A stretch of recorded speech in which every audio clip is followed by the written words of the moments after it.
जी रूपा जी, हरे हरे कृष्ण। कृष्ण भैया। जी रूपा जी। कैसे हो भैया जी आप? मैं अच्छा हूँ जी, बताइए आप कहाँ से बोल भै- रहे हैं? भैया सुरेंद्र नगर गुजरात से बोल रहे हैं। अच्छा जी, बताइए रूपा जी। भैया आप आपसे बात करने का बहुत मन था भैया। जी। आज मान लो इच्छा पूरी हो गई भैया। बड़ी इच्छा रखी है ईश्वर के सामने। ये तो छोटी सी इच्छा है, मुझसे तो बात, मैं तो कभी आपके घर पे भी आ जाऊंगा, गुजरात आऊंगा तो। जरूर भैया, जरूर।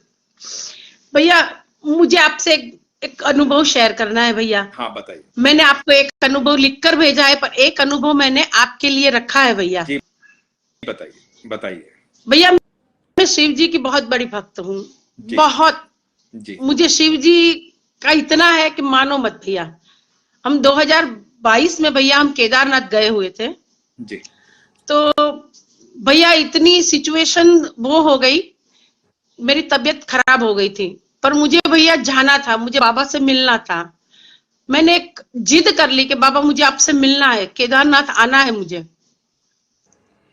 भैया हम हरिद्वार से बस में जा रहे थे, मैंने कैलाश को देखा भैया, और मेरी आंखों से आंसू निकल गए। मैंने बाबा को बोला, मैं आ रही हूँ बाबा, मेरा हाथ थाम लेना बाबा, मुझे आपसे मिलना है बाबा। और भैया केदारनाथ गए भैया। भैया हम घोड़े से जा रहे थे। घोड़े की जो चढ़ाई होती है ना, उसमें घोड़े की फलांग टूट गई भैया। मेरे पैर ऊपर थे और मेरा पूरा बॉडी नीचे था भैया। ओ। अगर मुझे कुछ होता तो मेरी 2-3 हड्डियां तो टूट ही जाती भैया। पता नहीं भैया कहां से एक 17 से 20 साल का लड़का आया भैया। मेरा वेट 105 किलो है भैया। उसने मुझे 2 हाथों से उठा लिया भैया। भैया मुझे चोट कहीं खरोच तक नहीं आई भैया। क्या बात है, आपने बोला था ना बाबा आ जाओ। हाँ भैया, बाबा ने मुझे थाम लिया भैया। इससे बड़ी खुशी की बात क्या होगी बताओ। इतने इतने सौभाग्यशाली हैं आप, इतने भाग्यशाली हैं आप। आप सोचिए, आपको जीवन दान दिया उन्होंने, और इतना अद्भुत। मैं बस आपको यही कहना चाहूंगा, देखो आपको जीवन उन्होंने फिर से दिया है, तो आप बहुत बहुत सारा भला कीजिए, इसका मकसद है उनका। हाँ भैया। है ना। एक बात मैं आपको बताता हूँ बाबा केदारनाथ के बारे में, नहीं सुनी होगी आप लोगों ने। बहुत साल पहले की बात है। तो महादेव के एक भक्त थे, और वो पैदल पैदल आज तो बहुत सुविधाएं हैं, उस समय इतनी सुविधाएं नहीं थी। तो वो पैदल पैदल चढ़ के महीने भर में वहां पहुंचे थे। उस समय पूरा जंगल था, अब तो रास्ते बने हुए, तब के रास्ते वास्ते थे नहीं उतने। तो महादेव के पास पहुंचे वहां पे ऊपर, और जब वो पहुंचे, उस समय जो पुजारी थे वहां के, वो द्वार बंद कर रहे थे। तो और द्वार बंद हो गए थे, तो उन्होंने कहा कि मैं दर्शन करने आया हूं, मैं तो आज पहुंचा हूं, इतने दिनों से चला हूं।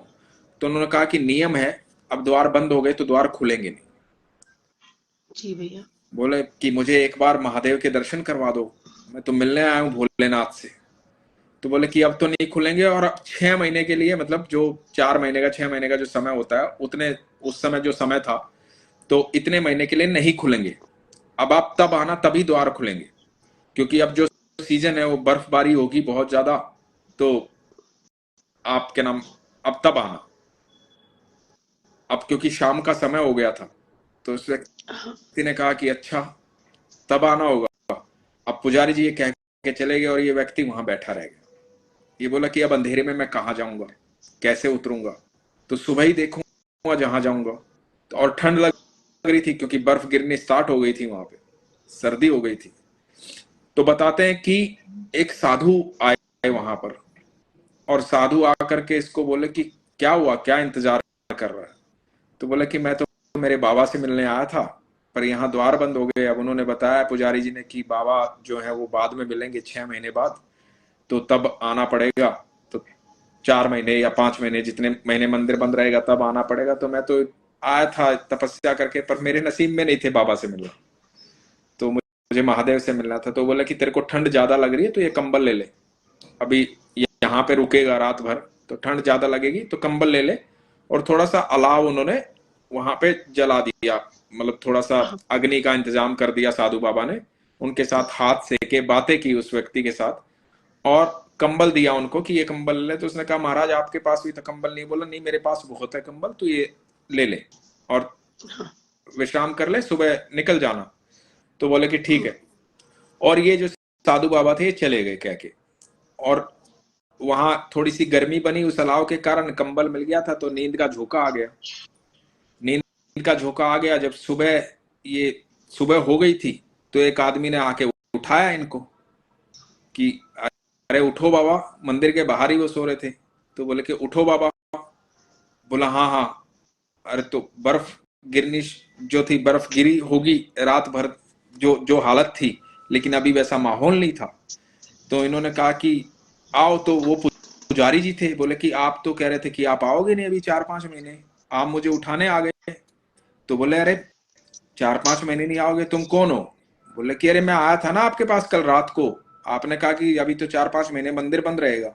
तो बोले मेरे पास तुम कल रात को आए थे, मैं तो आया नहीं 4 महीने से यहाँ पे, तो मैं तो आज आया हूं क्योंकि आज मंदिर के द्वार खुलने हैं। तो बोला कि नहीं नहीं, अरे आपसे कल शाम को मैं मिला था, आपने आके यहाँ पे क्या नाम मैं बैठा था, आपने बोला कि 4 महीने बाद आना, मैं तो यही हूँ कल से। बोला तुम 4 महीने से यही हो? पुजारी को याद आया कि हाँ एक बंदा आया था अंतिम समय में कहने। बोला अरे मैं 4 महीने से नहीं, मैं कल रात से यहाँ पे हूँ। तो बोला कि नहीं नहीं नहीं, मुझे 4 महीने बीत चुके हैं। तो बोला क्या हुआ? तो उसने बताया कि मुझे तो एक साधु महाराज आए, कंबल देके गए, वो महादेव थे, और 4 महीने का समय बीत चुका था। तो वो साक्षात है वहां पर, वो कण कण में विद्यमान है। आपका विश्वास देखो, जैसे आपने बोला ना बाबा आ जाओ, हाँ बाबा आ जाओ, तो जिस दिन मेरा हाथ थाम लेना बाबा, मैं आ तो रही हूँ, मेरा बस हाथ थाम लेना बाबा। बस। तो बस ये जो भाव होता है ना ईश्वर का, ईश्वर भक्त जब भी निमंत्रण देता है ना भगवान को, जब भी कोई भी जीव अपने दिल से एक बार पुकार देता है ना उसको, तो मैं सच बता रहा हूं, वो जैसे हमारा बच्चा यदि कहीं से आवाज देगा तो हम भागे चले जाएंगे ना, ऐसे जी भगवान भैया, आ जाते हैं। बस आप दिल से आवाज तो दे के देखो। विश्वास इसलिए तो कहता हूँ विश्वास रखो, बाकी सब होगा। बराबर, जरूर जरूर भैया। मेरे मेरे लड्डू गोपाल दिखाना चाहती हूँ आपको। हाँ जी हाँ जी, महादेव।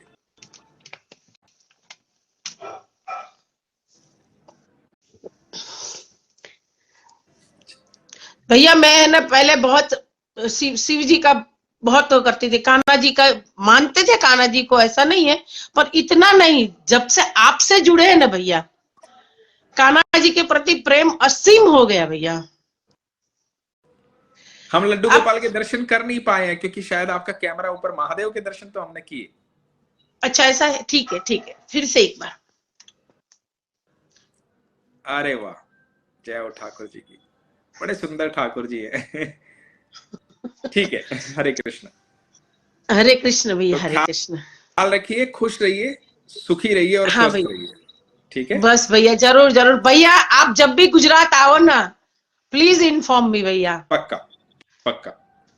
हाँ भैया, जी, हरे कृष्ण भैया। हरे कृष्ण, हरे कृष्ण।